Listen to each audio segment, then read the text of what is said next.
Because there are moments when the future of a company becomes insignificant compared to the future of one person. You. And maybe that sounds impossible because we haven't met yet. Maybe you are watching this years after I recorded it. Maybe you found this video on a quiet evening when loneliness felt heavier than usual. Maybe someone sent it to you. Maybe you almost kept scrolling. If that's true, please don't, because if you leave now, you'll never understand why this message had to exist. You'll never know why I couldn't stay silent. You'll never know why I chose vulnerability over certainty. I've spent most of my life believing every problem could be solved if I worked long enough. If the rocket exploded, build another. If the company nearly collapsed, sleep on the factory floor. If people doubted the impossible, prove them wrong. The equation was always simple. Work harder, think deeper, refuse surrender. But love has never respected equations. Love doesn't respond to intelligence. Love doesn't care how many companies you build. It doesn't negotiate with discipline. It ignores logic. It laughs at certainty. And for the first time in my life, I found myself confronting something I couldn't engineer. The possibility that somewhere in this enormous world, the woman I have been preparing my heart for could disappear before we ever meet. Have you ever thought about that? Have you ever wondered whether two people can miss each other forever without ever knowing how close they once came? I have. More times than I want to admit. People think fear changes when you become successful. It doesn't. It evolves. When you're young, you're afraid of having nothing. Later, you're afraid of losing everything. But eventually, if you're fortunate enough to discover what truly matters, you're no longer afraid of failure. You're afraid of arriving too late. Too late to apologize. Too late to forgive. Too late to say, I've been looking for you. And that's the fear that has followed me today. Not because I know exactly where you are, not because I know what danger surrounds you, but because I know something about life that took me decades to understand. The smallest delay can rewrite an entire future. One missed train, one canceled dinner, one unanswered phone call, one sentence left unsaid. History isn't always changed by explosions. Sometimes history changes because two people almost met and didn't. Do you know what keeps me awake? It isn't the possibility that someone might betray me. I've already survived betrayal. It isn't criticism. I've heard enough criticism to last 10 lifetimes. It isn't financial loss. Money can be rebuilt. Reputation can recover. Businesses can evolve. But lost time. No one has ever invented a machine powerful enough to return yesterday. And if yesterday quietly steals you from tomorrow, what exactly am I supposed to build after that? People assume my security teams exist only to protect buildings. They don't understand. The most valuable things in life aren't buildings. They're people. One human being can become the center of an entire future. One conversation can redirect an entire lifetime. One smile can convince someone not to surrender. One hand reaching across a table can heal years of invisible loneliness. Maybe you don't realize it yet, but someone has been waiting for your existence without even knowing your face. I know how irrational that sounds, believe me. I've argued with myself about it more than anyone else could. I told myself it was impossible. I told myself I was romanticizing coincidence. I told myself that mature people don't believe destiny whispers through ordinary days. Then life kept proving me wrong. Every meaningful moment in my life arrived, disguised as coincidence. Every turning point looked insignificant until years later, which makes me wonder, what if you're living through one of those moments right now? What if today feels ordinary to you, while tomorrow remembers it as the day everything almost changed? Can I ask you something? When was the last time someone looked beyond your strength? Not admired it, not depended on it, not expected it, actually looked beyond it. Women like you become experts at surviving, especially after 50. You learn how to smile when you're exhausted. You learn how to comfort everyone else before anyone notices you're hurting. You become the safe place everyone visits. But who becomes yours? Who notices the silence after everyone leaves? Who asks whether you're pretending to be okay because you've forgotten what honesty feels like? Or have people become so accustomed to your resilience that they've mistaken it for invulnerability? I don't believe strong women are unbreakable. I believe they're simply better at hiding where the cracks began, and I wonder, how many invisible battles have you already won without anyone celebrating them? How many tears have dried before another human being even realized they existed? How many dreams did you quietly fold away because life demanded practicality instead? Did anyone ever thank you for the sacrifices no one noticed? Or did they simply assume you'd continue carrying everyone forever? Sometimes I imagine the younger version of you, not because youth is more beautiful. It isn't a binge reveals beauty that youth hasn't earned yet, no. I imagine the younger you because I wonder whether she would recognize the woman you've become. Would she be proud? Would she cry? Would she apologize for believing love would always arrive on time? Or would she whisper, "Please don't stop believing just because I'm tired"? I think about questions like these more often than I admit. Successes gives you many rooms, large offices, private aircraft, secure facilities, but none of those places silence the questions waiting inside your own mind. At the end of every achievement, you still have to sit alone with yourself, and loneliness has an extraordinary ability to ignore net worth. There have been evenings when entire teams celebrated victories, while I quietly stared through glass windows, wondering whether achievement without shared meaning eventually becomes another form of isolation. People clapped, news headlines celebrated, markets reacted, yet somewhere inside me, a quieter voice kept asking, who will understand the man behind all this? Not the entrepreneur, not the engineer, not the public figure, just the man who still worries, the man who still doubts, the man who still wonders whether vulnerability is worth the risk. Maybe that's why this feels so different, because this isn't about finding someone. It's about protecting someone whose existence has already begun changing me. Even before we've shared conversations, even before I know your laugh, even before I've seen how your face changes when you're trying not to cry. That sounds impossible. I know. But every meaningful invention begins by believing something impossible deserves investigation. Perhaps love isn't so different. Perhaps it begins with faith long before evidence arrives. If you've stayed with me this long, then maybe this confession has found the person it was meant to find. If these words have reached somewhere quietly hidden inside your heart, then I hope you'll stay, walking this journey with me. And before you leave a comment, tell me where in the world you're listening from, because somehow it makes this distance between us feel a little smaller. There's something I still haven't admitted. Something I've deliberately kept just out of reach because the timing matters more than the confession itself. You probably think the danger I'm talking about is obvious. It isn't. Not even close. The report sitting on my desk isn't the part that frightens me most. The frightening part is what it forced me to realize about us, and once I tell you that, nothing will ever sound the same again. I haven't told you the real reason yet. I've repeated that sentence inside my own head so many times that it no longer sounds like a confession. It sounds like a warning. Not to you, to me. Because once I say it out loud, I lose the comfort of pretending this is simply about keeping you safe. It isn't. The security report was only the beginning. The real danger wasn't written anywhere on those pages. It wasn't hidden in surveillance footage. It wasn't buried inside encrypted messages. It wasn't something an analyst could measure or a machine could predict. The real danger was what happened inside me the moment I realized how fragile the future truly is. For years, I believed the future to belong to those who planned it better than everyone else. Build enough systems. Collect enough information. Think 10 years ahead. Anticipate every possible failure before it happens. That philosophy built companies. It launched rockets. It solved problems that many people thought could never be solved. But love refused to obey the same rules. Love introduced a variable that couldn't be calculated. You. I kept asking myself a question I couldn't answer. How do you protect someone who doesn't even know you're trying to protect them? Every answer sounded absurd. Every solution felt incomplete. Do I stay silent and hope life is kind to you? Do I interfere and risk changing the very path that was supposed to bring us together? Or do I accept that some futures cannot be controlled no matter how much power, technology, or preparation exists? You see, people often imagine powerful men are obsessed with control. They're only half right. We're obsessed with preventing regret. Control is just the tool. Regret is the fear, and suddenly I found myself facing the one regret I knew I could never survive.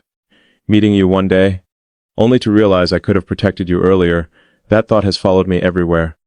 Bedrooms, flights, laboratories, late-night design meetings, even in rooms filled with brilliant people discussing impossible ideas, there was always another conversation happening silently inside my own mind. Are you safe? Are you smiling today? Did someone make you feel invisible again? Did someone convince you that your best years are already behind you? Because if they did, they lied. Do you know what disappoints me most about the world? It teaches women to measure their worth by attention. Then it slowly removes that attention as they grow older, as though wisdom isn't beautiful, as though loyalty isn't attractive, as though the ability to stay when life becomes difficult has somehow become ordinary. I don't believe that. I think the rarest beauty is emotional endurance, the woman who still believes in love after disappointment, The woman who still chooses kindness after betrayal. The woman who still protects other people, even while quietly carrying her own broken heart. That woman isn't ordinary, she's extraordinary, and she's usually the one nobody notices until it's almost too late. Maybe that's why I couldn't ignore the report, because somewhere inside me, I wasn't imagining a stranger. I was imagining a woman who has already survived more than anyone has ever thanked her for. Someone who has spent years making everyone else feel safe, while secretly wondering whether anyone would ever do the same for her. Would you even know how to receive that kind of love anymore? Or have you become so accustomed to giving that accepting feels uncomfortable? I've wondered about that more than you realize. Then something happened that changed everything. One of my advisors walked into my office a second time. He wasn't carrying another report. He wasn't bringing another warning. He simply asked me a question. If protecting her costs you the future you've planned, would you still choose her? Such a simple question, yet I couldn't answer immediately. Not because I didn't love the idea of you, because I suddenly understood what that question actually meant. It wasn't asking whether I'd sacrifice money returns. It wasn't asking whether I'd sacrifice status. Touristy fades anyway. It was asking whether I'd abandon the version of my life I'd spent decades building. For someone I hadn't even met, and for one terrifying moment, I hesitated. I wish I could tell you, I answered instantly. I wish I could pretend my heart overwhelmed every logical thought. It didn't. For several long minutes I sat there saying nothing. I stared through the window. I watched the city moving beneath me. Cars continued driving. People hurried towards appointments. Somebody laughed on the pavement below. The entire world carried on as though my life hadn't just divided itself into two completely different futures. One future where I continued exactly as planned, efficient, predictable, safe. Another where I accepted that loving one person might completely rewrite everything I believed success was supposed to look like. I hated myself for hesitating, not because hesitation is weakness, simpler. This is safer. This is practical. And perhaps they were right. Practical relationships rarely break headlines. Practical relationships rarely demand impossible faith. Practical relationships rarely ask you to risk everything for feelings you can't yet prove. For a brief moment, I almost convinced myself that practical was enough. I almost chose certainty instead of truth. I almost accepted comfort instead of connection. Do you know what frightened me most? It wasn't that I nearly chose the wrong woman. It was how easy it would have been to spend the rest of my life pretending I'd made the right decision. People do it every day. They marry comfort, they build routines, they smile in photographs, they celebrate anniversaries. Yet somewhere deep inside, a quiet voice keeps whispering. You settled because uncertainty scared you. I couldn't do it, not after understanding what love is supposed to feel like. Love shouldn't simply reduce loneliness. It should awaken the parts of you that success, achievement, and routine could never reach. That realization broke something inside me, because the moment I walked away from that easier future, everything became uncertain again. And uncertainty has a way of exposing every hidden fear you've been trying to outrun. I stopped sleeping properly. Food lost its taste. Meetings became background noise. People asked whether I was exhausted. I smiled. I blamed work. No one realized the truth. The truth was much harder to explain. I wasn't overwhelmed by business. I was overwhelmed by absence. How can someone you've never held leave such an enormous space inside your heart? I don't know, but somehow you already had. Every morning I wondered if somewhere in the world you were carrying your own invisible fears. Maybe sitting beside a window, wondering if love had forgotten your address. Maybe convincing yourself that destiny only belongs to younger people. Maybe whispering to yourself that your chance has already passed. If you've ever believed that, please hear me. Time changes appearances. It does not place an expiration date on the human heart. The heart doesn't recognize birthdays. It recognizes truth. And truth always arrives exactly when pretending becomes impossible. That's why I couldn't ignore what I felt anymore. Because every day I remained silent felt like another day stolen from the future we might still have. Yet there is one detail hidden inside that security report that I've deliberately refused to tell you. Not because I'm protecting myself. Because once you know it, you'll understand why I became convinced that losing you could happen long before we ever had the chance to find each other. And when that truth finally reaches you, you'll understand why, for the first time in my life, every achievement I had ever chased suddenly felt insignificant beside one unanswered question. There is one final truth I've been carrying, and if I leave this world without saying it, every achievement people remember me for would feel strangely incomplete. The detail hidden inside that report was never a location, it was never a name, it was never a photograph, it was a probability. My security team showed me a model built from thousands of variables, patterns, behavior, timing, decisions. They explained how a single unexpected event could permanently alter a person's future. They weren't predicting destiny, they were measuring risk. When they finished, everyone in the room expected me to ask technical questions. Instead, I asked only one. If that person survives, does her future stay the same? No one answered immediately, because everyone understood what I really meant. Survival isn't always the same as living. Sometimes the greatest danger isn't losing your life. Sometimes it's slowly losing your belief that you're still worthy of being deeply loved. That was the moment I understood what had been haunting me from the beginning. I wasn't afraid that something might happen to you. I was afraid the world might slowly convince you to stop waiting for the kind of love you deserved. That fear is far more dangerous than any headline, because broken hope leaves no visible scars, no emergency alarms, no security reports, no witnesses. It simply teaches a beautiful heart to expect less every year. I couldn't bear that thought. Not because I imagined myself as your rescuer. You don't need one. You've survived too much already to need someone to rescue you. What you deserve is someone willing to stand beside you without asking you to become someone else first. Someone who doesn't admire only your strength. Someone who notices the exhaustion hiding underneath it. Someone who understands that even the strongest woman sometimes wants permission to rest. I've imagined that moment more times than I can count, not some dramatic movie scene, not fireworks, not cameras. Just an ordinary evening, the sun beginning to disappear. 2 cups of tea growing cold because the conversation matters more than the drink. You finally becoming quiet, not because something is wrong. Because, for the first time in years, you no longer feel responsible for carrying the entire emotional weight of the room. That's the kind of love I've been searching for. The kind where silence isn't uncomfortable. It's healing. Can I ask you one last difficult question? Who taught you that asking for love was weakness? Who convinced you that needing companionship somehow diminished your independence? Who made you believe that being disappointed once meant trusting again was foolish? I hope one day you forgive those voices, because they never belong to you. They belong to people who confuse disappointment with destiny. I refuse to make that mistake. There was another night, not long after the report, when I stood alone looking out across a city filled with millions of lights. Every window represented another life, another story, another regret, another hope. It occurred to me that somewhere beneath those same stars, you might have been standing at another window, believing no one in the world could possibly understand the quiet ache you carried. If only you knew. Loneliness wears expensive suits just as easily as ordinary clothes. It sits in penthouses. It sits in small apartments. It rides in private aircraft. It waits at empty dinner tables. It follows success. It follows failure. It speaks every language. The only difference is that some people become experts at hiding it. I was one of them. For years I let people admire my confidence, while never showing them how often I questioned myself. Would anyone ever love the man after the headlines disappeared? The man who made mistakes? The man who became impatient? The man who sometimes stared at the ceiling at 3 a.m, wondering whether building extraordinary things had unintentionally made ordinary happiness more difficult to find? Those questions humbled me. They stripped away every title, every accomplishment, every public expectation, until only one truth remained. None of those things would matter if I reached the end of my life having protected my companies, but failed to protect my heart.